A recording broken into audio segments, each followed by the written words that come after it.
Aquella llamada telefónica durante la luna de miel lo cambió todo. ¿La señora está buscando a Antonio?, preguntó la voz al otro lado de la línea cuando contesté el teléfono del hotel. Se me heló la sangre. Creo que se está confundiendo. Estoy hospedada con mi marido Álvaro, respondí con voz temblorosa. El silencio que siguió fue más devastador que cualquier grito. Señora, lo siento mucho. Pero si su marido tiene el pelo canoso, una pequeña cicatriz cerca del ojo derecho y lleva un anillo de rubí, ese hombre no es Álvaro, es Antonio, y es mi marido desde hace 22 años. Mi cuerpo entero parecía hecho de hielo quebradizo. A los 60 años, después de guardar mi virtud toda una vida, después de creer que Dios finalmente me había enviado un compañero para mi vejez, descubrí que mi alianza de oro era apenas la sexta de una macabra colección. 6 décadas esperando para entregar mi cuerpo y alma a un hombre, para luego descubrir que ese hombre ya pertenecía a otras 5 mujeres. ¿Cómo puede un corazón tan viejo aún romperse con tanta violencia? Hola, queridos míos, me llamo Elena, tengo 83 años, y nací aquí mismo en Toledo, en el interior de Castilla-La Mancha, en 1942. Lo que voy a compartir hoy lo he guardado en secreto durante más de 20 años, pero siento que es hora de hablar. Quizás mi dolor pueda servir de advertencia para alguien. Quizás contar esta historia sea la manera que Dios encontró de dar algún sentido a todo lo que he pasado. Cuando tiemblo al hablar, no es solo la edad. Es que ciertas heridas nunca cicatrizan completamente. Solo aprendemos a vivir con ellas. Crecí en una familia donde la palabra de mi padre, Joaquín, era ley indiscutible. Éramos 7 hermanos, y desde pequeña aprendí que la mujer tenía solo 2 caminos: casarse virgen o ir al convento. Mi madre, Benita, jamás cuestionó estas reglas. Nuestra casa en la calle de las Flores tenía suelo de madera que relucía con la cera que mamá pasaba religiosamente todos los sábados, oliendo a limpieza y devoción. Las paredes finas no escondían las discusiones de los adultos por la noche, ni amortiguaban el sonido de la radio Philips que estaba en la sala y reunía a la familia para escuchar las novelas de Radio Nacional. Papá trabajaba en la antigua fábrica de papel que existía en la ciudad, salía antes de que saliera el sol y volvía cuando las sombras ya eran largas. Era un hombre de pocas palabras y muchas reglas, de manos callosas por el trabajo duro y una mirada que no admitía desobediencia. Las chicas de mi época éramos criadas para ser buenas esposas y madres. Aprendí a cocinar a los 8 años, a coser a los 10, a bordar a los 12. En el colegio destacaba en lengua y matemáticas, pero cuando hablé de continuar los estudios más allá del bachillerato elemental, papá me miró como si hubiera cometido un pecado grave. Estudiar demasiado reseca el útero de las mozas, decía sin pestañear, repitiendo una creencia antigua que nadie osaba cuestionar. Además, ¿quién va a querer casarse con una sabelotodo? A los hombres les gustan las mujeres que saben cuidar de la casa y de los hijos, no una que esté metida en los libros. Y así, a los 14 años, terminé mis estudios formales, aunque seguía leyendo a escondidas los libros que cogía prestados de la biblioteca municipal. Mis hermanas mayores, Margarita y Odette, siguieron el camino esperado. Se casaron jóvenes, tuvieron hijos en sucesión, se convirtieron en lo que la sociedad llamaba mujeres de respeto. Yo, sin embargo, siempre fui diferente. No es que no quisiera casarme, soñaba con ello, en realidad. Soñaba con un compañero que me respetara, que valorara mi inteligencia, que viera en mí algo más que una máquina de hacer hijos y cocinar. Pero los chicos de la ciudad parecían intimidados por mí. Muy seria, decían algunos. Parece que está siempre juzgando, comentaban otros. Y así, mientras mis amigas de la infancia intercambiaban alianzas y llenaban sus barrigas, yo permanecía soltera, observando la vida suceder para los demás. Mi madre empezó a preocuparse cuando cumplí los 20 años y aún no tenía ni un solo pretendiente. Las novenas a San Antonio, patrón de las causas imposibles y casamentero, se convirtieron en parte de la rutina. Elena, tienes que ser más simpática, sonreír más a los mozos después de misa. me aconsejaba con esa voz mansa que escondía una preocupación genuina. Ninguna mujer nació para estar sola, pero no conseguía ser lo que no era.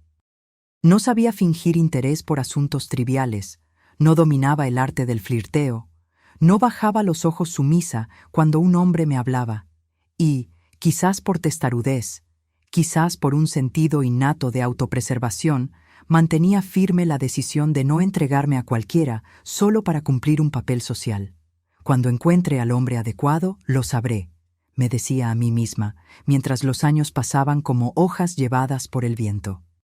Cuando cumplí 25 años, ya llevaba la etiqueta de solterona a cuestas. La gente cuchicheaba cuando pasaba. Las madres alejaban a sus hijas de mí como si mi condición fuera contagiosa. En la iglesia, el padre Anselmo llegó a llamarme para una conversación particular, sugiriendo que quizás yo tenía vocación para la vida religiosa. No todas las mujeres nacieron para el matrimonio, hija mía. Quizás Dios te esté llamando para servirle de otra forma. Consideré la idea durante algún tiempo. Llegué incluso a visitar un convento en Ávila, pero algo dentro de mí decía que ese no era mi camino. Yo quería amar y ser amada, quería experimentar la vida en su plenitud.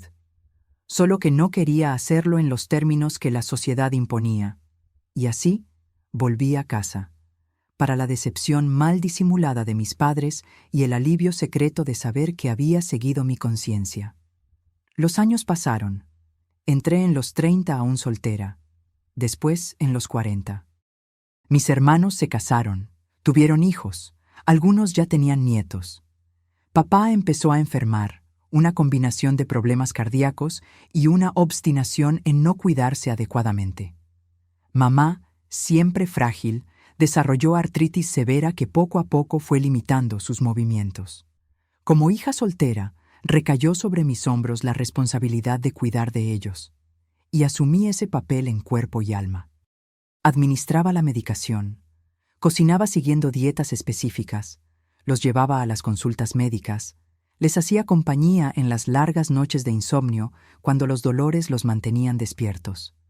Mi padre, que siempre había sido un hombre duro y distante, se fue volviendo más dependiente y sorprendentemente más afectuoso. En las noches que quedábamos a solas en el porche, a veces me miraba con una expresión de arrepentimiento. Deberías haberte casado, Elena. Deberías tener tu propia familia en vez de estar aquí, cuidando de dos viejos. Estoy exactamente donde debería estar, papá, respondía con sinceridad. Y era cierto. A pesar del cansancio, de la rutina agotadora, había una sensación de propósito en cuidar de ellos. De alguna forma, había encontrado mi lugar en el mundo. No como esposa o madre, no como monja, sino como hija dedicada. Era una forma de amor que, aunque diferente de la que soñé, llenaba mis días. Papá falleció en una tarde bochornosa de noviembre de 1979, cuando yo tenía 37 años. Estaba sentado en su sillón favorito en el porche, observando la puesta de sol, cuando simplemente cerró los ojos y no los volvió a abrir. Una muerte tranquila. Dicen que es una bendición. Para mí, fue como si un pilar de la casa se hubiera derrumbado. Por más difícil que fuera la relación con él, su presencia era una constante en mi vida, una brújula que, aunque señalara direcciones con las que no estaba de acuerdo, al menos ofrecía alguna orientación. Mamá sobrevivió 15 años más, cada vez más debilitada por la artritis y la soledad. La casa que antes albergaba a 9 personas, ahora albergaba solo a 2. Y el silencio a veces era tan pesado que ponía la radio encendida en todas las habitaciones, solo para crear la ilusión de movimiento, de vida. Empecé a trabajar a media jornada como secretaria en un despacho de contabilidad, más para tener algún contacto humano que por necesidad económica, ya que la pequeña pensión de papá y algunos ahorros nos permitían vivir con dignidad. Los vecinos, que antes me miraban con lástima, ahora me trataban con un respeto reticente. «Qué hija tan dedicada», decían. Un ejemplo de amor a los padres. Elogios que, aunque sinceros, llevaban un subtexto de «qué pena que nunca conocerá el verdadero amor». como si solo hubiera una forma de amar, como si mi elección, o la falta de alternativas, me hiciera menos mujer, menos humana. Mamá falleció serenamente en una madrugada fría de julio de 1994, mientras dormía. Yo estaba a su lado, como había estado en los últimos 15 años. Sostuve su mano mientras daba los últimos suspiros, susurré palabras de consuelo y promesas de reencuentro.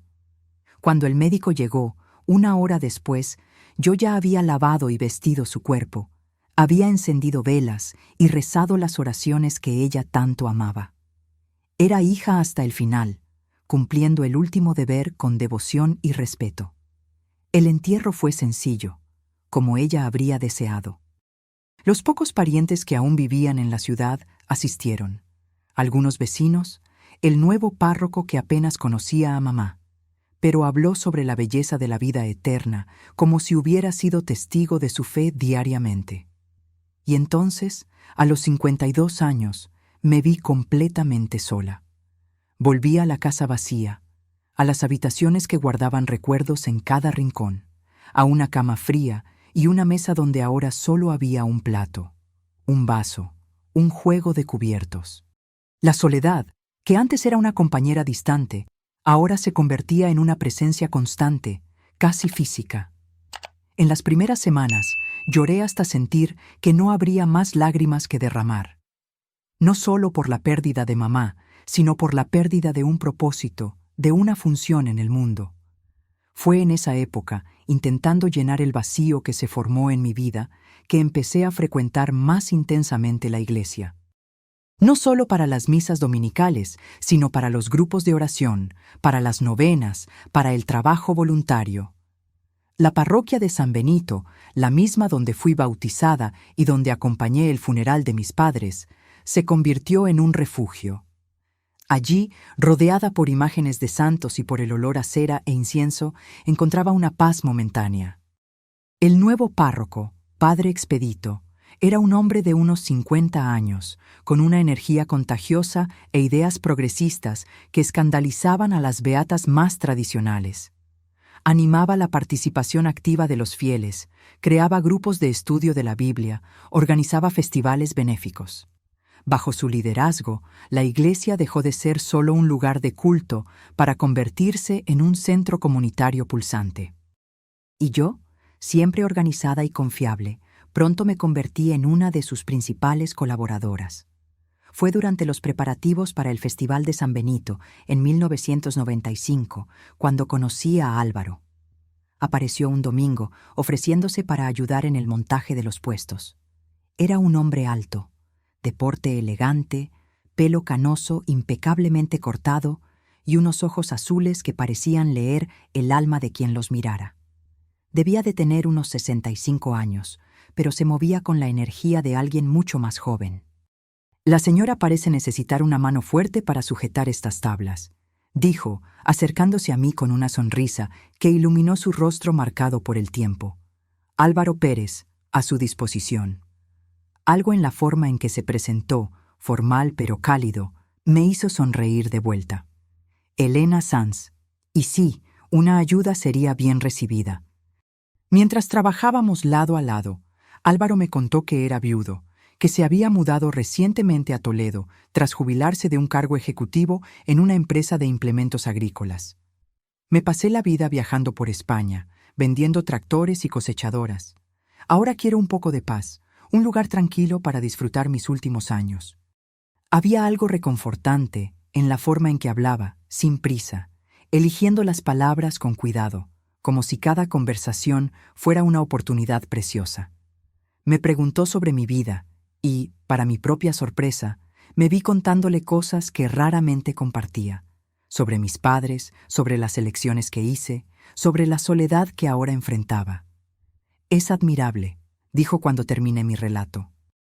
«Una mujer que pone el deber y el amor por encima de las convenciones sociales, que sigue su propio camino, aunque sea difícil. Eres un tipo raro, Elena».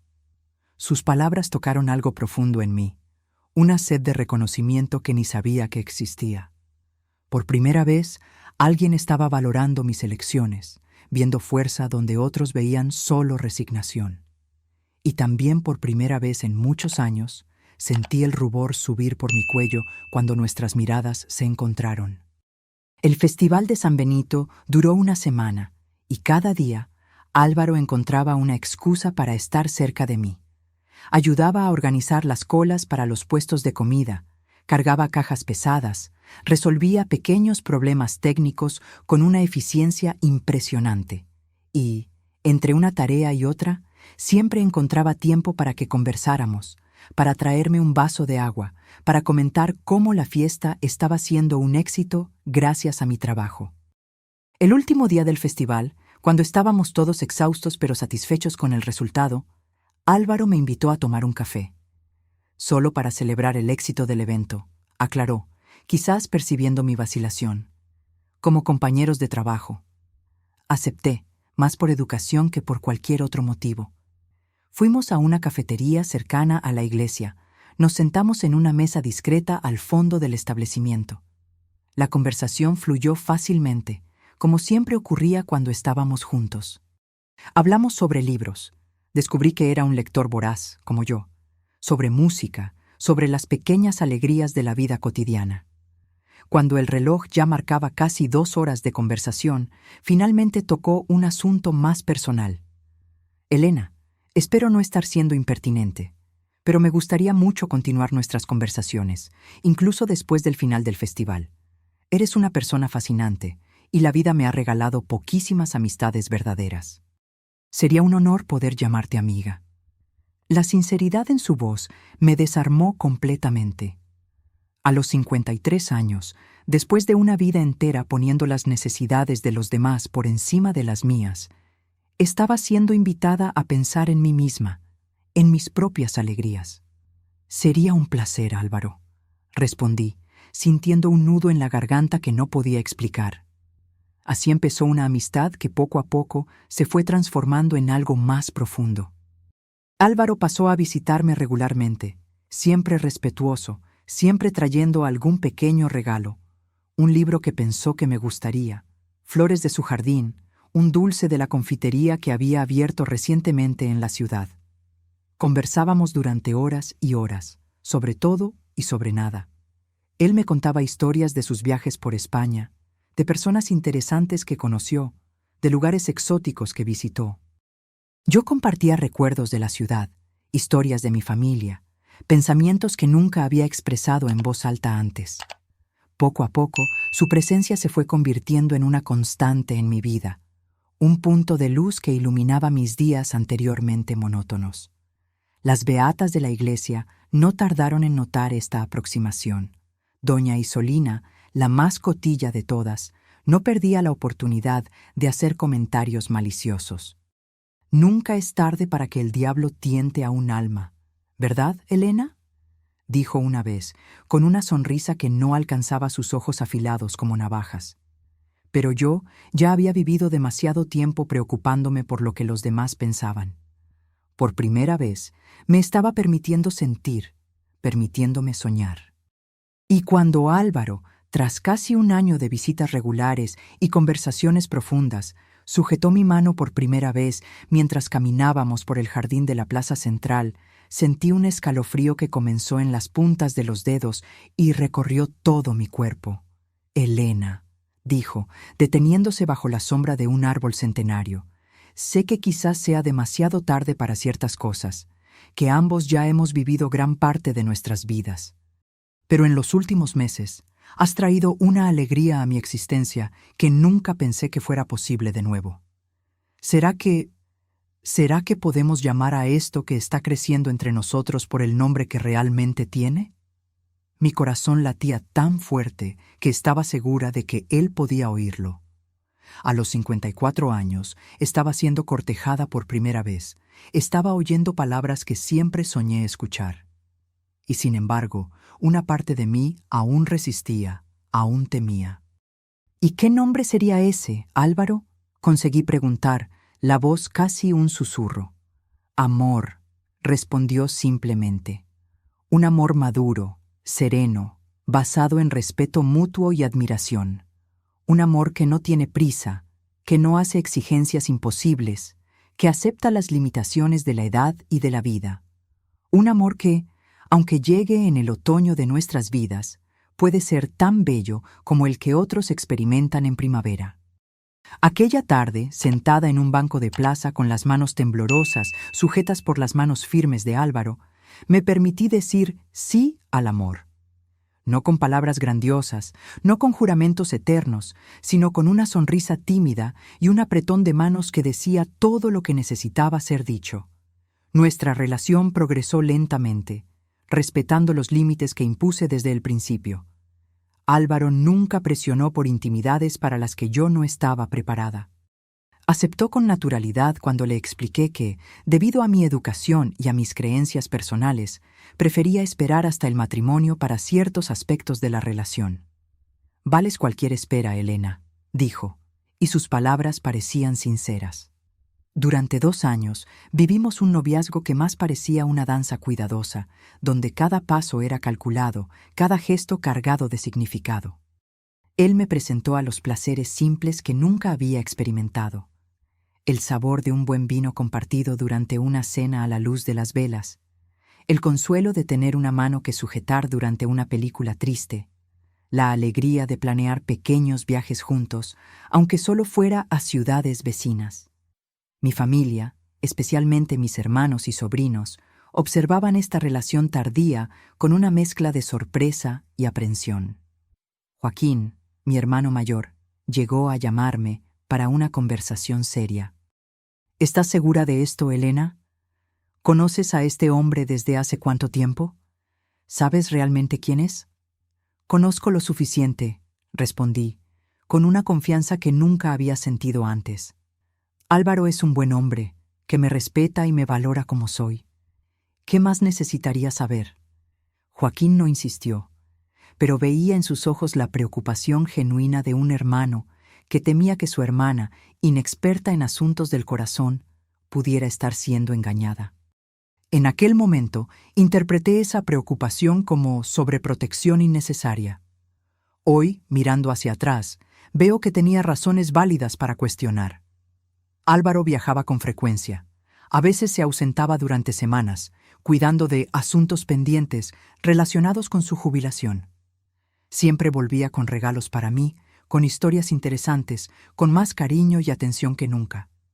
Y yo, tan agradecida por haber encontrado a alguien a mi edad, nunca cuestionaba esas ausencias prolongadas, nunca dudaba de las vagas explicaciones que ofrecía. Fue durante uno de esos viajes, cuando llevaba casi un mes fuera, que comencé a sentir las primeras punzadas de duda. Álvaro solo me había llamado 2 veces en ese periodo, alegando estar en áreas remotas de Extremadura, resolviendo la venta de algunas tierras. Las llamadas eran cortas, apresuradas, como si siempre tuviera prisa por colgar. Una tarde, mientras hacía compras en el mercado central, me encontré con doña Genoveva, una señora que participaba en el mismo grupo de oración que yo. Me saludó efusivamente y entonces preguntó con toda naturalidad: «¿Y aquel novio tuyo, Elena, ya ha vuelto de Valencia?» Mi corazón dio un vuelco. ¿Valencia? Álvaro está en Extremadura, no en Valencia. Doña Genoveva pareció avergonzada, como si hubiera dicho algo que no debía. «Oh, debo haberme confundido entonces. Es que mi hijo trabaja en la estación de autobuses y comentó haber visto a un señor muy parecido a tu novio subiendo al autobús hacia Valencia hace unas 3 semanas. Intenté disimular mi turbación, cambiando de tema rápidamente, pero aquella información siguió martilleando en mi cabeza. ¿Por qué Álvaro mentiría sobre su destino? ¿Sería realmente él a quien vio el hijo de doña Genoveva o solo alguien parecido? Y si fuera él, ¿cuál sería la razón para ocultar que iba a Valencia en vez de a Extremadura? Cuando Álvaro finalmente regresó, 2 semanas después, yo había elaborado tantas explicaciones posibles en mi mente que ya no sabía qué pensar. Parecía el mismo de siempre, cariñoso, atento, interesado en cada detalle de lo que había pasado durante su ausencia. Me trajo un collar de piedras naturales que dijo haber comprado a artesanos locales en Extremadura, y contó historias fascinantes sobre la región, con detalles tan vívidos que parecían realmente vividos. No tuve valor para confrontarlo directamente. En vez de eso, pregunté casualmente si había pasado por Valencia durante el viaje. Vaciló por un segundo, tan rápido que casi no lo noté, antes de responder. No, querida. Fui directo a Extremadura. ¿Por qué? Por nada, respondí, odiando la inseguridad en mi voz. Es que doña Genoveva comentó que su hijo vio a alguien parecido a ti subiendo al autobús para Valencia. Álvaro se rió, un sonido relajado y natural. Ah, debo tener un doble por ahí. No sería la primera vez que me confunden con otra persona. Tengo una de esas caras comunes, ¿sabes? Su explicación sonaba plausible y su comportamiento no indicaba ninguna incomodidad o culpa. Decidí creerle, enterrando las dudas que habían comenzado a brotar. Al fin y al cabo, ¿qué motivos tendría Álvaro para mentir? ¿Qué ganaría engañando a una señora soltera de mediana edad, sin grandes posesiones ni atractivos? En los meses siguientes, nuestra relación continuó floreciendo. Álvaro hablaba cada vez más de matrimonio, de oficializar nuestra unión ante Dios y la sociedad. No tenemos tanto tiempo por delante como los jóvenes, decía. ¿Por qué posponer la felicidad que podemos tener juntos? Y yo, embelesada por la idea de tener finalmente un compañero, de no enfrentar la vejez sola, estaba de acuerdo.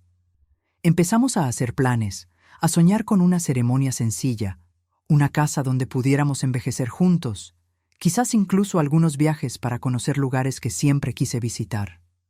La petición oficial llegó una tarde de domingo, después de la comida que preparé para él. Álvaro se arrodilló con alguna dificultad.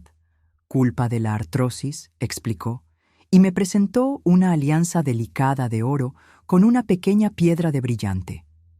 Elena Sanz, ¿me harías el honor de convertirte en mi esposa para que podamos compartir el resto de nuestras vidas en amor y compañerismo? Las lágrimas empañaron mi visión mientras extendía una mano temblorosa para que pusiera el anillo. Sí, conseguí decir entre sollozos de alegría. Sí, Álvaro. Decidimos fijar la boda para 6 meses después, tiempo suficiente para organizarlo todo sin prisas. Álvaro sugirió que vendiéramos ambas casas y compráramos una nueva, que sería nuestra desde el principio, sin recuerdos del pasado. La idea me pareció romántica, aunque sentí un nudo en el corazón al pensar en dejar la casa donde había pasado toda mi vida, donde guardaba los recuerdos de mis padres. Los viajes de Álvaro continuaron durante ese período, siempre con excusas relacionadas con la venta de sus propiedades en otras provincias, con la organización de sus negocios para poder dedicarse enteramente a nuestra vida juntos después de la boda. A veces se ausentaba durante un mes entero, con llamadas esporádicas y explicaciones cada vez más vagas sobre su paradero. Fue durante una de esas ausencias prolongadas cuando recibí una llamada telefónica extraña. Una voz femenina, tensa y vacilante, preguntó por Álvaro. Cuando expliqué que estaba de viaje, colgó sin identificarse. Aquella llamada me dejó inquieta, pero cuando mencioné lo ocurrido a Álvaro tras su regreso, pareció genuinamente sorprendido. Probablemente alguna vendedora intentando contactarme, sugirió. O quizás alguien buscando a otro Álvaro. No es un nombre tan raro. Nuevamente, acepté su explicación. ¿Por qué no lo haría? Este hombre, que me trataba con tanto cariño y respeto, que parecía valorar cada momento a mi lado, que planeaba un futuro conmigo, ¿qué motivos tendría para mentir? Los preparativos para la boda siguieron a ritmo lento pero constante. Elegí un conjunto de falda y chaqueta azul claro, rechazando la sugerencia de mis hermanas de usar blanco. Sería ridículo una novia de 60 años vestida como una joven, argumenté, aunque secretamente la verdadera razón era la sensación de que el blanco representaba una pureza que ya no merecía. No es que hubiera habido ninguna intimidad física entre Álvaro y yo. Él siempre respetó mi deseo de esperar hasta el matrimonio, pero ya no me sentía tan pura de pensamientos como en mi juventud. Álvaro insistió en organizar nuestra luna de miel, manteniendo el destino como sorpresa. Será un lugar especial, donde podremos comenzar nuestra nueva vida con tranquilidad y privacidad, prometió, con los ojos brillando con lo que interpreté como amor y expectación. La fecha de la boda quedó finalmente fijada, el 15 de mayo de 2002. Yo cumpliría 60 años en unas semanas, y Álvaro ya había pasado de los 70, aunque mantenía una vitalidad envidiable para su edad. La ceremonia sería en la iglesia de San Benito, con el padre Expedito oficiando. La lista de invitados era pequeña, solo familia cercana y algunos amigos de la parroquia. No quería una gran celebración. Algo íntimo me parecía más apropiado para dos personas que habían encontrado el amor tan tardíamente. Las semanas que precedieron al gran día pasaron en un torbellino de pequeños preparativos, visitas al registro civil para organizar la documentación, ajustes finales en mi traje azul claro que mis hermanas insistían no era lo suficientemente tradicional. «Una novia debe vestir de blanco», repetía Margarita con su testarudez habitual, ignorando completamente que, a casi 60 años, las tradiciones podían y debían adaptarse a las circunstancias. Álvaro estuvo ausente durante buena parte de ese periodo, resolviendo lo que llamaba asuntos pendientes en otras ciudades. Decía que quería estar completamente libre de preocupaciones para nuestra nueva vida juntos.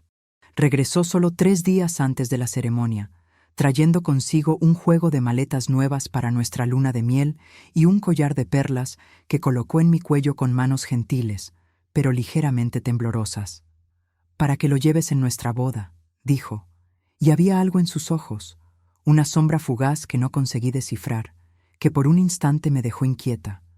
Pero pronto aparté esa sensación, atribuyéndola al nerviosismo natural que antecede a momentos importantes. La mañana de la boda amaneció con un cielo de azul impecable, como si el propio Dios quisiera bendecir aquella unión tardía. Me desperté antes de que saliera el sol, tras una noche inquieta poblada por sueños confusos que no conseguía recordar completamente al despertar. Me miré detenidamente en el espejo mientras me cepillaba el cabello canoso que hacía mucho había perdido el castaño vibrante de la juventud. Ya no era la joven de piel firme y mirada soñadora, pero tampoco me reconocía en aquella imagen de solterona que la ciudad había construido a mi alrededor durante décadas. Era una mujer madura, con arrugas que contaban historias de risas y lágrimas, con manos marcadas por el trabajo y el tiempo, pero también con ojos que ahora brillaban con una expectación que había abandonado hacía mucho. Mis hermanas llegaron temprano para ayudarme con los preparativos finales. Peinaron mi cabello en un moño elegante, aplicaron un maquillaje discreto que realzaba mis ojos sin parecer exagerado para una mujer de mi edad. Me ayudaron a vestir el conjunto azul claro que, a pesar de las críticas iniciales, hasta ellas admitían ahora que me sentaba perfectamente. El collar de perlas que Álvaro me había regalado completaba el look, contrastando delicadamente con la tela azul. Cuando finalmente me miré en el espejo de cuerpo entero que estaba en el pasillo de la casa, una emoción incontrolable subió por mi garganta. Era la primera vez en mi vida que me sentía verdaderamente guapa. «Estás preciosa, Elena», dijo Odette, emocionada, arreglando un mechón rebelde de mi cabello. Nunca es tarde para ser feliz. La ceremonia estaba fijada para las 4 de la tarde. A medida que las horas avanzaban, un nerviosismo creciente se apoderaba de mí. ¿Y si Álvaro cambiaba de opinión?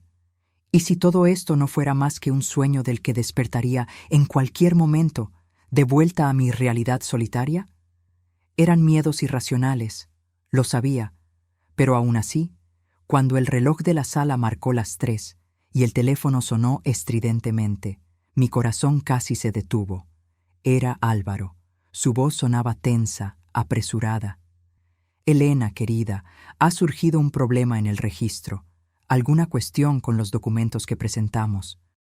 Necesito resolverlo inmediatamente, o tendremos que aplazar la ceremonia». «¿Aplazar?», repetí, con un escalofrío recorriendo mi espalda. «Pero está todo preparado, los invitados». Lo sé», me interrumpió, con voz ahora más suave, reconfortante. «No vamos a aplazar, por eso mismo necesito resolver esto ahora. Es solo una formalidad, estoy seguro. Ya estoy de camino al registro. Avisa al padre Expedito que quizás nos retrasemos un poco, pero que la boda se celebrará hoy, sin falta. Colgué el teléfono con manos temblorosas. Margarita, que había oído parte de la conversación, se acercó con expresión preocupada. ¿Algún problema? Expliqué la situación intentando parecer más calmada de lo que realmente estaba. Ella frunció el ceño, visiblemente desconfiada. ¿Qué documentos serían esos que no ha proporcionado antes? Lleváis meses organizando esta boda. Debe ser algo simple, una burocracia de última hora, defendí, aunque una punzada de duda había comenzado a instalarse en mi mente. Álvaro es muy organizado, resolverá esto rápidamente. Pero las horas pasaron y Álvaro no regresó. A las 4:30, los pocos invitados ya estaban en la iglesia, y yo permanecía en casa, vestida de novia, caminando de un lado a otro en la sala, con el estómago revuelto de ansiedad. Intenté llamar varias veces a su móvil, uno de esos aparatos modernos que él hacía cuestión de llevar siempre consigo. Pero todas las llamadas iban directas al buzón de voz. A las 5, mi hermano Joaquín, que debía llevarme a la iglesia, perdió la paciencia. Esto no está bien, Helena. Si hubiera realmente un problema en el registro, ya habría llamado al menos para avisar del retraso. Voy a esperar un poco más, insistí, pero mi voz ya no llevaba la misma convicción. Una sensación nauseabunda de déjà vu empezaba a apoderarse de mí. La sensación familiar de estar siendo dejada atrás, de no ser la prioridad, de esperar por algo que nunca llegaría. A las 6, cuando el sol ya comenzaba a ponerse, tuve que aceptar la dolorosa realidad. No habría boda ese día. Joaquín llamó a la iglesia. Explicó la situación embarazosa al padre Expedito, que sugirió que se despidiera a los invitados. Me quité el conjunto azul con manos pesadas como plomo, guardé el collar de perlas en la caja forrada de terciopelo, deshice el moño elaborado, dejando que el cabello canoso cayera sin vida sobre mis hombros. Las lágrimas que corrían silenciosamente por mi rostro se llevaban consigo el maquillaje cuidadosamente aplicado y los últimos vestigios de dignidad que aún intentaba mantener. Mis hermanos insistieron en quedarse conmigo aquella noche, temiendo por mi estado emocional. Pero yo necesitaba estar sola. Necesitaba procesar aquella humillación, aquel dolor lacerante que parecía rasgar mi pecho con cada respiración. Cuando finalmente conseguí convencerlos de que se marcharan, con promesas de que estaría bien, de que llamaría si necesitaba cualquier cosa, me desplomé en el sofá de la sala y dejé que los sollozos que había reprimido delante de ellos finalmente encontraran salida.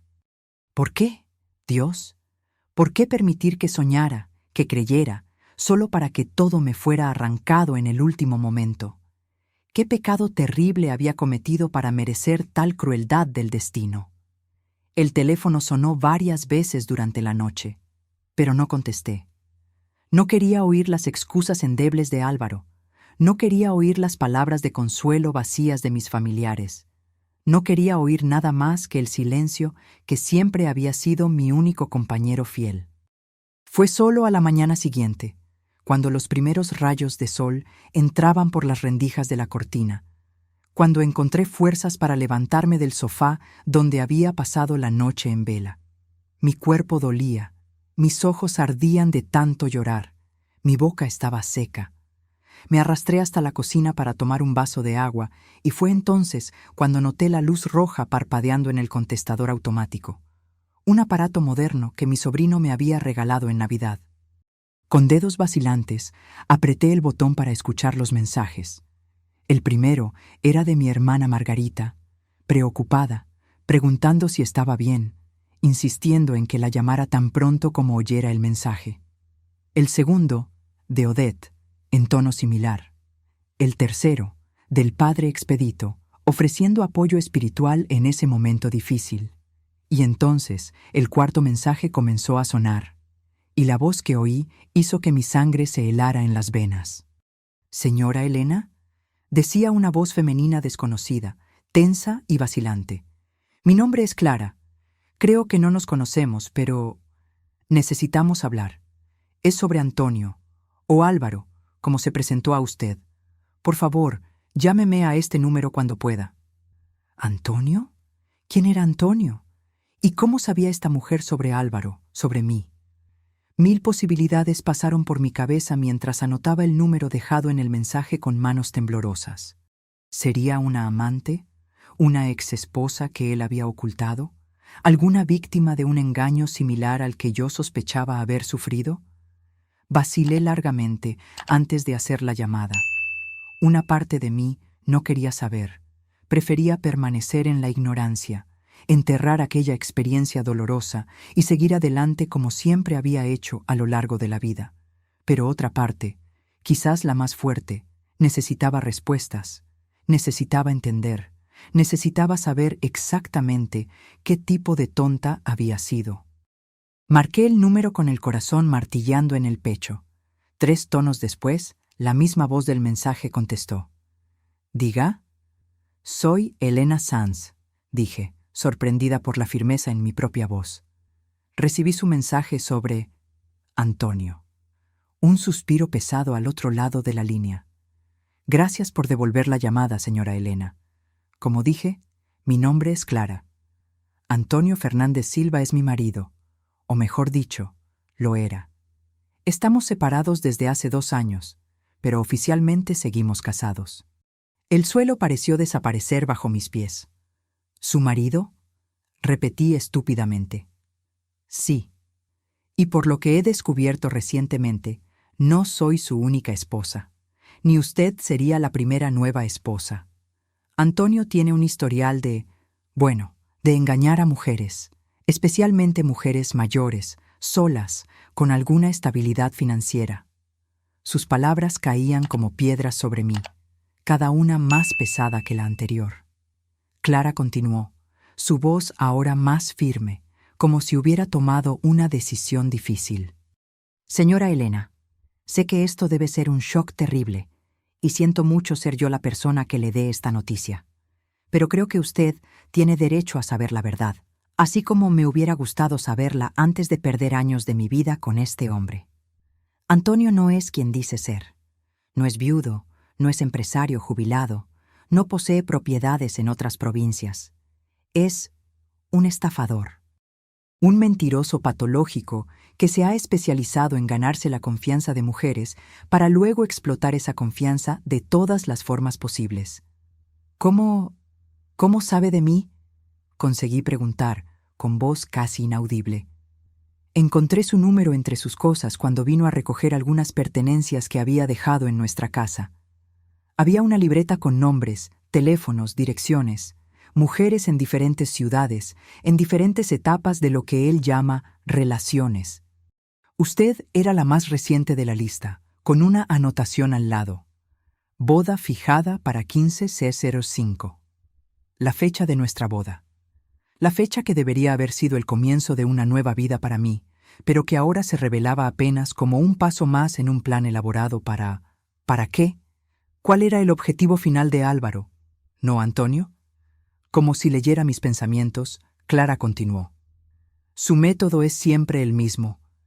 Se acerca, se gana la confianza, propone matrimonio, y entonces empieza a sugerir que vendan sus propiedades individuales para comprar algo nuevo, empezar de cero. Si usted hubiera seguido con esta boda, en pocos meses la habría convencido de vender su casa, juntar sus ahorros con los suyos para una inversión conjunta, y entonces desaparecería con todo. Las piezas del rompecabezas empezaban a encajar dolorosamente. Los viajes frecuentes e inexplicables, las llamadas extrañas, la prisa por vender ambas casas después de la boda, todo cobraba un terrible sentido ahora. ¿Cuántas mujeres hay en esa lista?», pregunté, aunque no estaba segura de si quería realmente saber la respuesta. Al menos 12 nombres diferentes, en varias ciudades de Castilla-La Mancha y Andalucía. No sé a cuántas engañó realmente, cuántas se dieron cuenta a tiempo, como usted. «Yo no me di cuenta», admití, la vergüenza ardiendo en mi pecho. «Simplemente no apareció en la boda ayer». «Oh». La sorpresa en su voz era palpable. «Eso es inusual. Generalmente sigue hasta el final, realiza la boda, para que todo parezca legítimo. Si no apareció, algo debe haber ocurrido. Quizás descubrió que encontré su libreta, que estoy contactando a las mujeres de la lista. Un pensamiento horrible me vino de repente. Pero si es su marido, ¿cómo podría casarse de nuevo legalmente? Otro suspiro pesado al otro lado de la línea. No se casa legalmente. Las bodas son solo religiosas, o a veces ni eso, solo una fiesta para amigos y familiares, con alguna excusa para no oficializarla por lo civil. La mayoría de las mujeres ni siquiera lo cuestionan, especialmente las mayores, para quienes la bendición de la iglesia muchas veces es más importante que un papel del gobierno. Era exactamente lo que ocurriría en mi caso. Álvaro había insistido en que hiciéramos primero la ceremonia religiosa, alegando que los trámites civiles podrían resolverse después, con calma. Y yo, tan ansiosa por convertirme finalmente en esposa, no lo había cuestionado. Señora Elena, la voz de Clara me trajo de vuelta al presente. Sé que todo esto es devastador, pero usted ha tenido suerte en cierto modo. Lo descubrió antes de que fuera demasiado tarde, antes de perder los ahorros de toda una vida. Suerte. Qué palabra tan extraña para describir la situación en la que me encontraba. Engañada, humillada, con el corazón roto. Pero sí, de cierta forma, tuve suerte. Podría haber sido mucho peor. Gracias por avisarme, dije finalmente, la voz entrecortada por las lágrimas que volvían a formarse.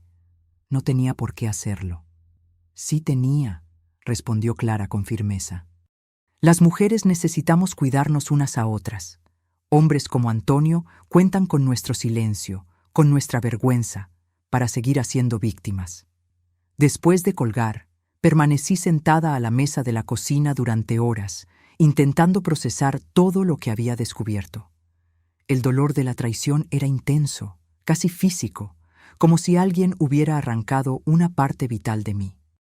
No era solo el sueño de matrimonio lo que había sido destruido, sino la propia noción de que yo era capaz de juzgar el carácter de una persona, de que mi experiencia de vida me daba alguna protección contra este tipo de engaño. En los días siguientes, recibí visitas constantes de mis hermanos y sobrinos, preocupados por mi estado emocional. Les conté una versión simplificada de la verdad, que Álvaro estaba casado, que había mentido sobre su identidad, pero les ahorré los detalles más sórdidos.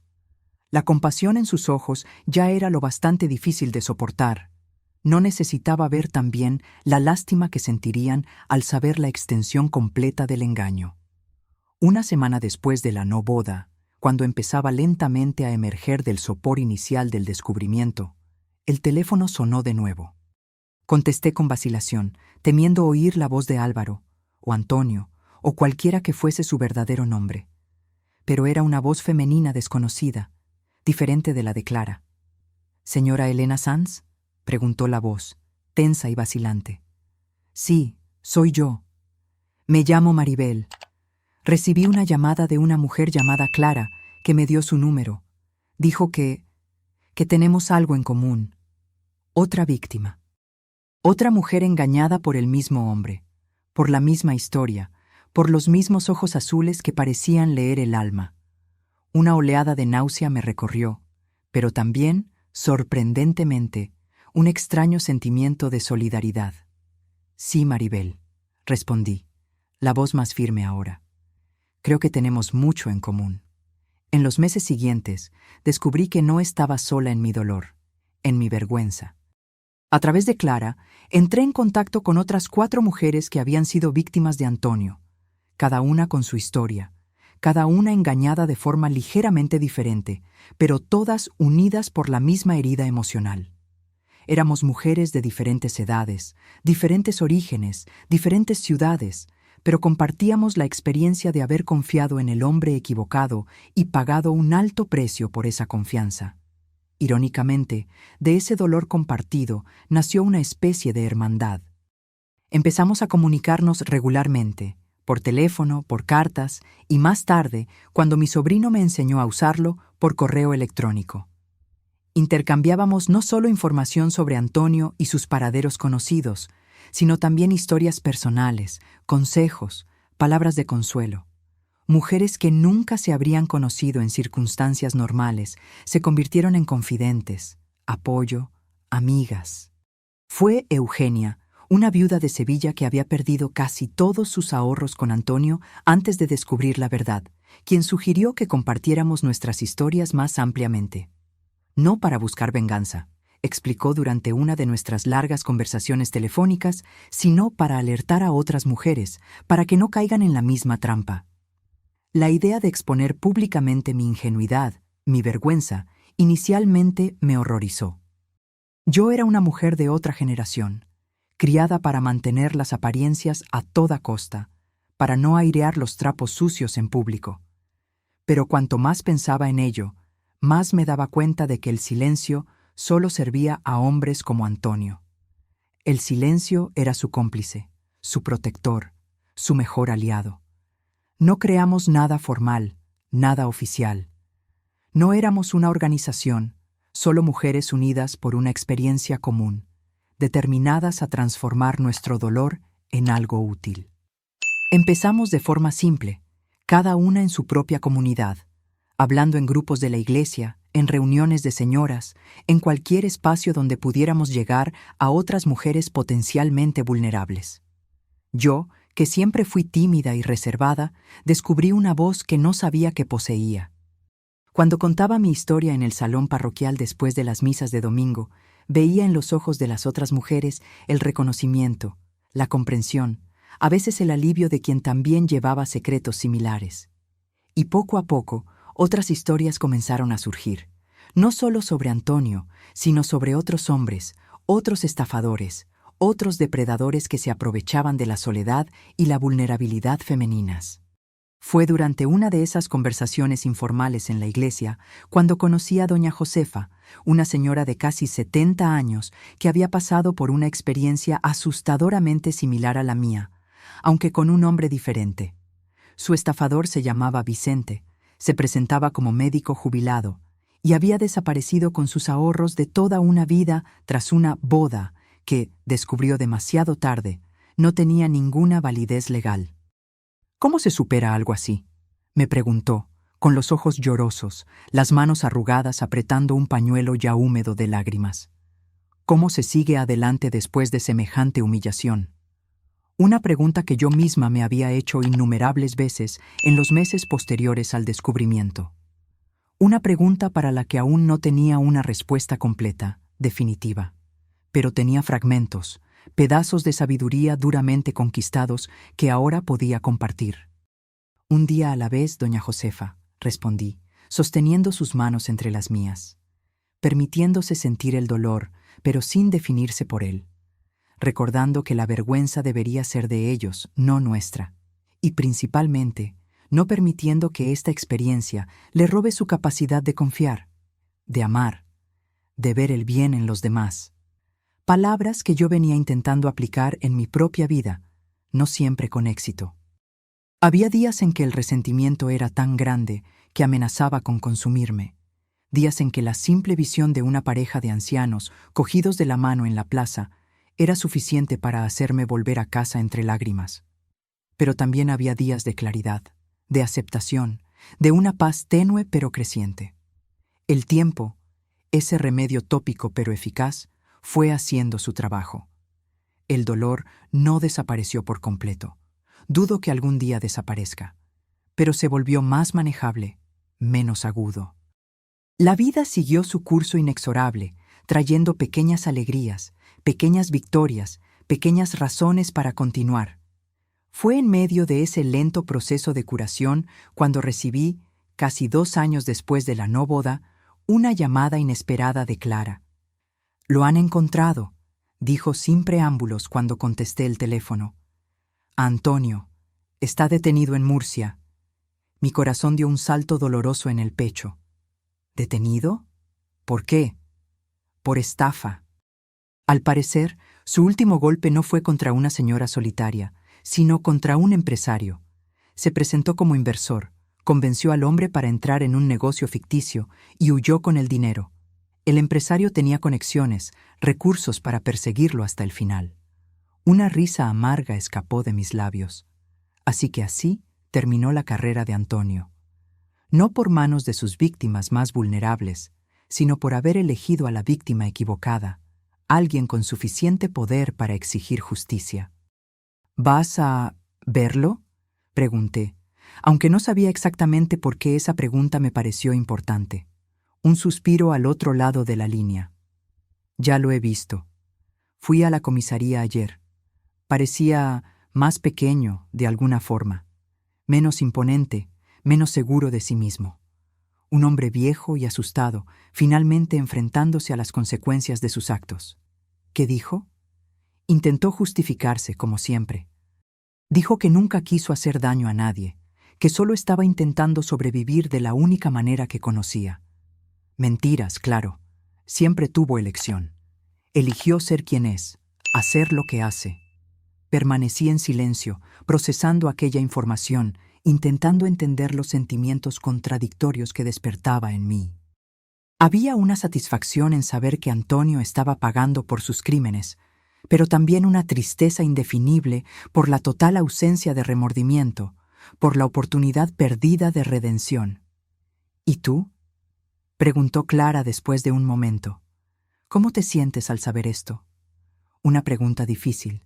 ¿Cómo me sentía? ¿Aliviada? ¿Vengada? ¿En paz? Ninguna de esas palabras parecía captar exactamente la complejidad de lo que pasaba en mi corazón. No lo sé, respondí honestamente. Una parte de mí está satisfecha de que no pueda engañar a más mujeres, al menos por ahora. Otra parte está decepcionada, creo. Siempre tuve la esperanza de que un día se diera cuenta del mal que causó, que se arrepintiera genuinamente. Dudo que eso ocurra algún día, dijo Clara, y había una resignación en su voz que hablaba de años conviviendo con la realidad de quién era realmente Antonio. Hombres como él no cambian, Elena. No saben cómo. Tras colgar el teléfono, me senté en la mecedora del porche, la misma mecedora donde mi padre pasó sus últimas tardes observando el mundo pasar, y reflexioné sobre todo lo que había ocurrido en los últimos años. El dolor, la vergüenza, la rabia, pero también el crecimiento inesperado, las amistades forjadas en el fuego de la adversidad, la fuerza que no sabía que poseía. En algunos aspectos, yo seguía siendo la misma Elena de siempre, reservada, reflexiva, fiel a mis principios y valores. Pero en otros, era una persona completamente diferente. Más cautelosa, sí, menos inclinada a tomar las palabras por su valor aparente, menos dispuesta a ignorar señales de alarma. Pero también, paradójicamente, más abierta en ciertos aspectos, más dispuesta a compartir mi historia, a mostrar mis vulnerabilidades, a crear conexiones genuinas con otras personas. A lo largo de los años siguientes, continué mi trabajo silencioso de orientar a otras mujeres, de compartir mi experiencia cuando percibía que podía ser útil. No de forma organizada u oficial. Nunca me sentí cómoda con los focos o las estructuras formales, sino en el día a día, en los pequeños espacios donde mi voz podía marcar la diferencia. Nunca volví a involucrarme románticamente con nadie. No por miedo, aunque ciertamente eso fue un factor al principio, sino porque gradualmente descubrí una forma de plenitud que no dependía de tener una pareja. Encontré alegría en mi independencia, en mis amistades, en el trabajo voluntario que comencé a hacer en la residencia municipal, donde muchas señoras llevaban historias tan dolorosas como la mía. La idea de intimidad física, aquella que había guardado durante 6 décadas esperando al hombre adecuado, perdió mucha de su importancia. Me di cuenta, quizás tardíamente, de que había muchas formas de intimidad más allá de la física, muchas maneras de conectarse profundamente con otros seres humanos. La mano de una amiga sosteniendo la mía durante un momento difícil. La confianza de una mujer más joven compartiendo sus miedos y esperanzas. El abrazo espontáneo de un niño. Todas estas eran formas de intimidad que llenaban mi vida de significado. Ahora, a los 83 años, mirando hacia atrás con la claridad que solo el tiempo puede traer, veo mi encuentro con Antonio no como una tragedia, sino como un punto de inflexión. Un momento doloroso, ciertamente, una herida que dejó cicatriz, pero también el catalizador para una transformación que quizás no habría ocurrido de otra forma. Mi virginidad, guardada durante 6 décadas y casi entregada a un mentiroso, se volvió irrelevante en la gran narrativa de mi vida. Era solo un detalle, no la esencia de quién soy.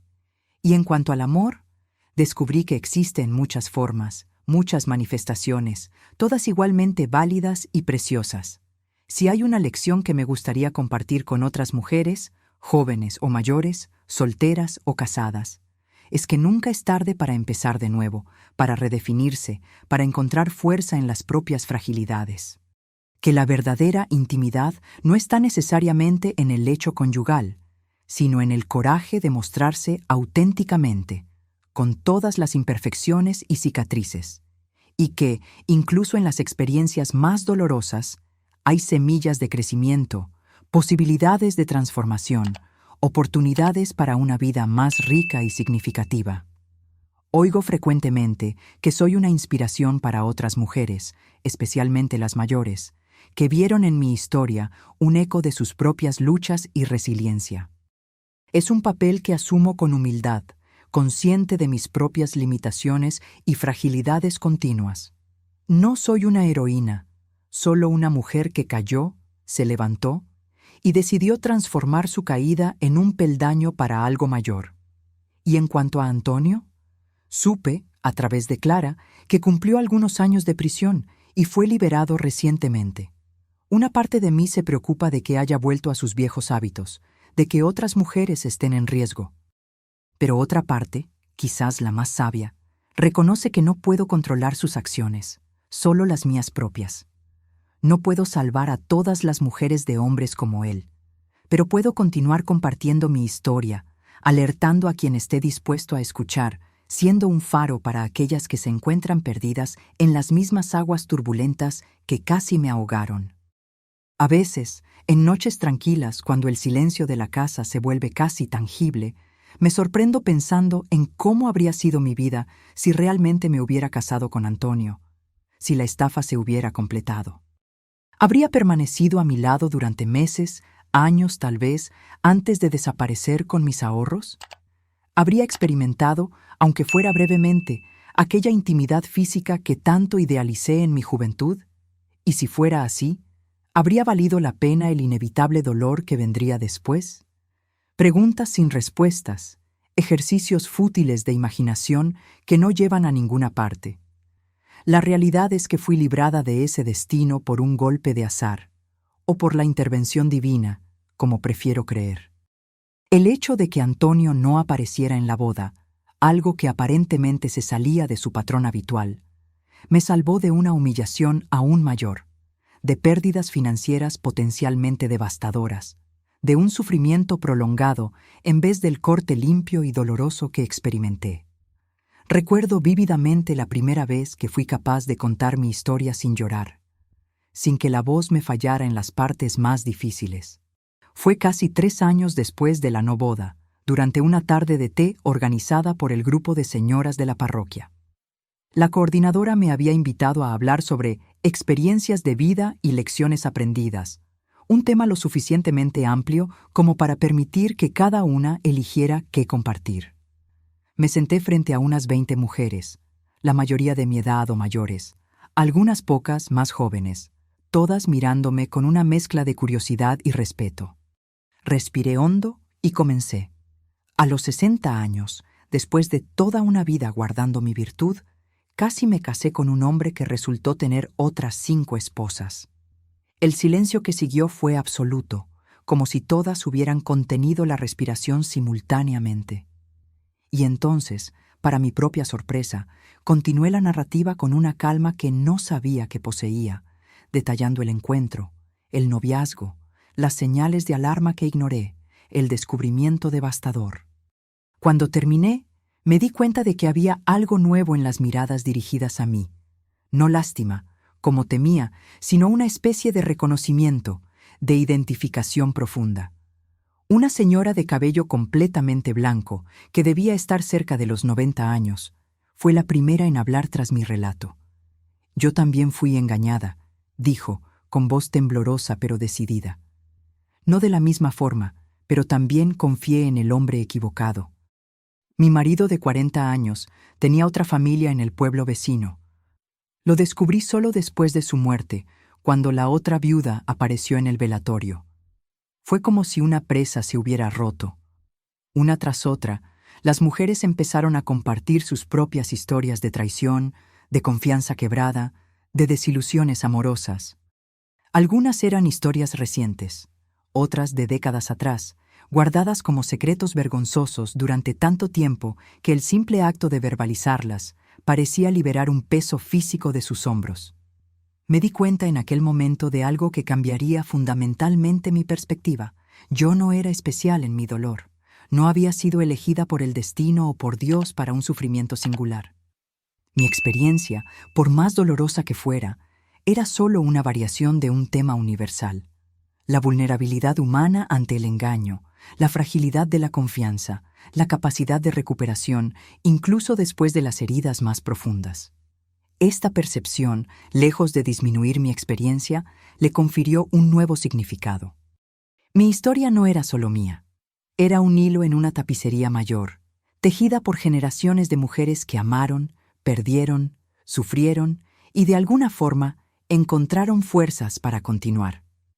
Había algo profundamente reconfortante en esa continuidad, en esa hermandad silenciosa que trascendía tiempo y espacio.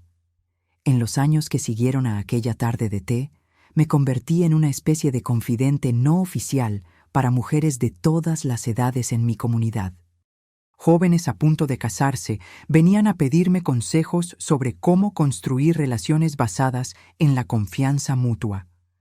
Mujeres de mediana edad enfrentando traiciones conyugales buscaban en mi experiencia algún atisbo de esperanza para el futuro. Viudas recientes, navegando por primera vez las aguas turbulentas de la soledad, encontraban en mí un ejemplo de que era posible construir una vida significativa incluso sin compañero. Era un papel que nunca busqué activamente, pero que abracé con una mezcla de humildad y determinación. No tenía respuestas definitivas que ofrecer. ¿Quién las tiene después de todo?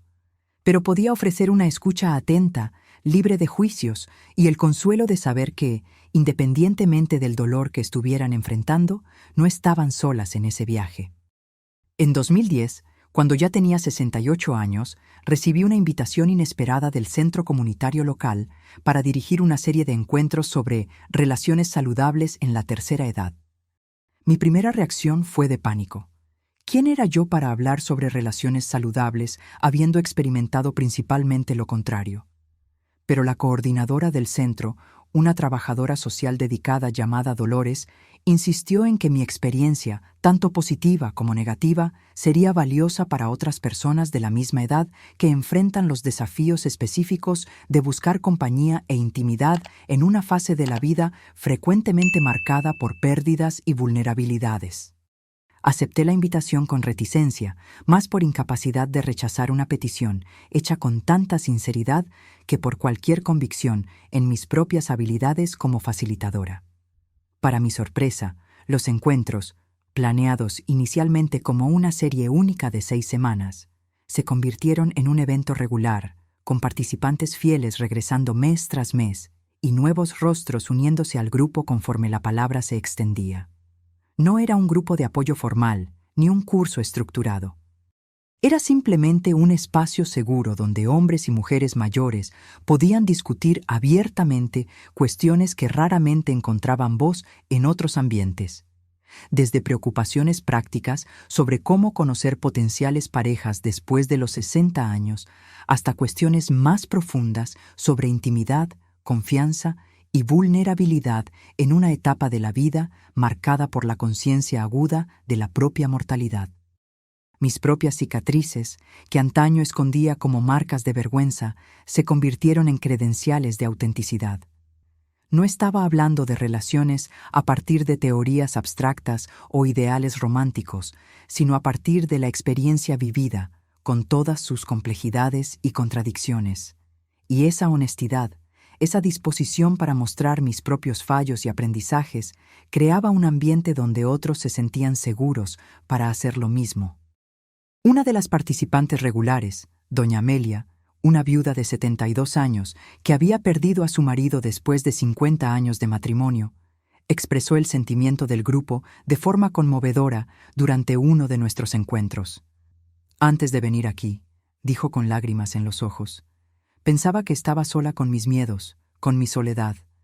Pensaba que a los 70 y tantos años ya era demasiado tarde para buscar compañía, para sentir esas mariposas en el estómago de nuevo. Pero vosotros me habéis demostrado que aún hay vida por vivir, aún hay posibilidades, aún hay esperanza. Fue un momento de epifanía para mí también.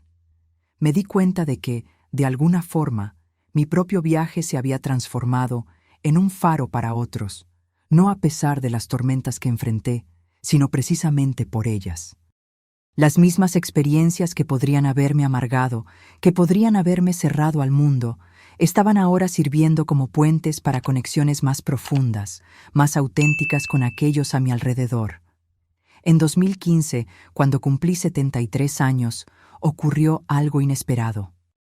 Durante uno de los encuentros en el centro comunitario, un señor que participaba ocasionalmente, Gerardo, un profesor jubilado de unos 75 años, se me acercó después de la sesión con una mirada determinada que me recordó inmediatamente a Álvaro Antonio.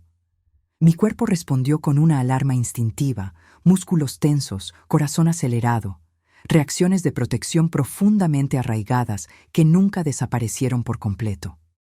Señora Elena, comenzó, la voz ligeramente temblorosa, me gustaría invitarla a tomar un café cualquier día de estos, solo para conversar, claro.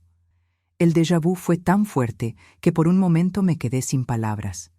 La similitud de la situación, un hombre mayor, viudo, acercándose con una invitación aparentemente inocente, desencadenó todas las banderas rojas que había aprendido a reconocer a lo largo de los años.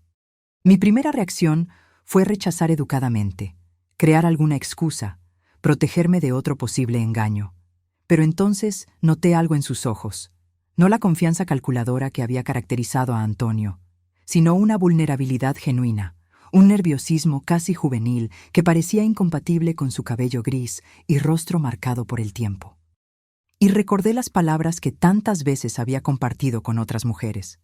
La cautela es saludable, pero el miedo no debe gobernar nuestras vidas. La desconfianza es una protección necesaria, pero cuando se convierte en una prisión, el estafador ya ha vencido de otra forma. Será un placer, señor Gerardo, me oí decir, sorprendiéndonos a ambos. ¿Qué tal el miércoles, en la pastelería de la Plaza Central? ¿A las 3? Elegí deliberadamente un lugar público, una hora concurrida. Limité el encuentro a un café, todas las precauciones que había aprendido a tomar y que aconsejaba a otras mujeres seguir. Pero estaba dando un paso que no había considerado posible durante casi 20 años. Me estaba permitiendo la posibilidad, por pequeña que fuera, de una nueva conexión. El café con Gerardo fue sorprendentemente agradable. Era un hombre culto, con opiniones bien fundamentadas sobre literatura, política, educación, pero también un oyente atento, genuinamente interesado en mis pensamientos y experiencias. No hubo intentos de impresionar con historias grandiosas, ni promesas extravagantes de felicidad futura. Solo una conversación honesta entre dos personas con vidas largas y complejas a sus espaldas. Nos encontramos de nuevo la semana siguiente, luego la otra, siempre en lugares públicos, siempre con límites claros. Gradualmente, Gerardo compartió su propia historia, el matrimonio de 4 décadas con su esposa Mercedes, que había fallecido de cáncer 5 años antes. Los 2 hijos, uno viviendo en el extranjero, otro en Madrid capital. Los altibajos de una carrera dedicada a la educación pública. Los pequeños placeres y desafíos diarios de su vida actual. No era una historia extraordinaria en ningún sentido. No había grandes dramas, giros impresionantes o coincidencias inverosímiles como las que poblaban las narrativas elaboradas de Antonio. Era simplemente la historia de una vida común, con sus alegrías y tristezas comunes, contadas sin adornos ni exageraciones. Y quizás por eso mismo sonaba tan auténtica, tan verdadera. Con el tiempo, nuestra amistad, pues era eso lo que se había formado entre nosotros, una amistad sólida, basada en el respeto mutuo y afinidades genuinas, se profundizó. Compartíamos libros, discutíamos películas antiguas que ambos apreciábamos, dábamos paseos por el parque municipal en las mañanas de domingo, asistíamos juntos a eventos culturales de la ciudad. Nunca hubo declaraciones románticas grandiosas, ni promesas de amor eterno. En realidad, nunca definimos formalmente lo que éramos el uno para el otro. Amigos, compañeros, ¿algo más? A los 70 y tantos años, esas categorizaciones parecían menos importantes que la simple alegría de tener a alguien con quien compartir los días, alguien que entendía las referencias culturales de nuestra juventud, alguien a quien no le importaban las arrugas o los ocasionales lapsus de memoria. Y en cuanto a la intimidad física, esa cuestión, que había sido tan central en mis pensamientos durante tantas décadas, ahora parecía haber disminuido en importancia. Hubo, eventualmente, un primer beso, tímido, casi adolescente en su dulzura, durante una puesta de sol particularmente espectacular, observada desde el mirador de la ciudad. Hubo manos entrelazadas durante conciertos en la plaza, abrazos reconfortantes en momentos de tristeza, la confortable proximidad de dos cuerpos descansando lado a lado en un banco de jardín. Pero nunca hubo presión por más, nunca hubo expectativas no comunicadas. Gerardo respetaba mis límites, mi ritmo, mi historia, y yo, por mi parte, respetaba sus recuerdos, su lealtad continua a la esposa fallecida, sus propios miedos y vacilaciones. Éramos dos supervivientes de tormentas diferentes, navegando con cautela en aguas que sabíamos capaces tanto de nutrir como de destruir. Nuestra relación, sea como la definiéramos, duró 8 años maravillosos. Gerardo falleció serenamente en su sueño en 2023, a los 83 años, víctima de un ataque al corazón que, según el médico, probablemente no causó sufrimiento. Estuve a su lado hasta el final, como estuve al lado de mis padres tantas décadas antes, sosteniendo su mano, ofreciendo consuelo, siendo una presencia constante en sus últimos días, cuando una neumonía persistente lo dejó cada vez más débil. El duelo que sentí con su partida fue profundo, pero diferente de la devastación que experimenté con la traición de Antonio. Era un dolor limpio, si es que tal cosa existe, el dolor natural de perder a alguien querido, sin el veneno adicional de la decepción, de la confianza traicionada, del engaño deliberado. Era un dolor que honraba lo que tuvimos, no que cuestionaba su validez. Y así llego a mis 83 años, mirando hacia atrás con la perspectiva que solo el tiempo puede ofrecer. Veo ahora que mi vida no fue definida por aquella casi boda a los 60 años, ni por la virginidad guardada durante tanto tiempo, ni siquiera por el engaño terrible que sufrí. Fue definida por cómo respondí a esos eventos, por las elecciones que hice después, por las conexiones que construí, por el significado que creé a partir del caos. Si pudiera hablar con mi yo más joven, aquella niña tímida que creía que su valor estaba en su pureza, que esperaba pacientemente al hombre adecuado enviado por Dios, le diría que la vida raramente sigue los caminos que planeamos. Le diría que hay valor en esperar por lo que es correcto, sí, pero también en reconocer que correcto puede venir en formas que nunca imaginamos. Le diría que el amor, verdadero, auténtico, duradero, no encaja en fórmulas predeterminadas o expectativas sociales rígidas. Le diría que la intimidad tiene muchas caras. El contacto físico es solo una de ellas, y quizás ni siquiera la más profunda. Hay intimidad en compartir miedos y esperanzas, en reír de las mismas bromas internas, en conocer los pequeños hábitos y preferencias del otro, en simplemente estar presente, totalmente presente, para otra persona. Y en cuanto a la virginidad que guardé durante tanto tiempo, veo ahora que no era ni un tesoro sagrado a ser preservado a toda costa, ni una prisión de la que necesitaba escapar.